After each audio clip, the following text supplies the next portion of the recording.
So हे guys, आज आपला हा पहिला दिवस. आज ट्रेडिंगमध्ये मी कोटेक्स करत होतो आणि मी बघितलं होतं आज काय मार्केटची पोझिशन आहे. पण मार्केटची पोझिशन साईड बेस होता म्हणून माझं दोन्ही लॉस झाला आहे डेमो अकाउंटमध्ये. म्हणून मी आज डेमो अकाउंट केलं नाही. मी फक्त 5-10 मिनटं आज ट्रेडिंग बघितलं. लॉंग टाईमने मी सुरू केलं आहे म्हणून मला पण जरा आज हे झालं आहे, कन्फ्यूज झालो कुठनं काय सुरू करायचं लॉंग टाईमनी. तर आता परत आजपासून आपण सुरू करणार आहे.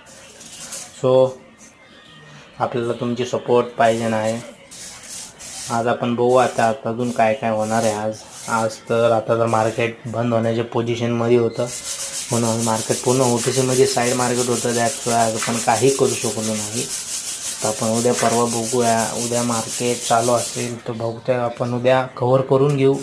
त्याचा पण काही इश्यू नाही आहे. आपण कसंही कव्हर करून घेऊ. आपलं पोझिशनवर आपण येऊ म्हणजे येऊ.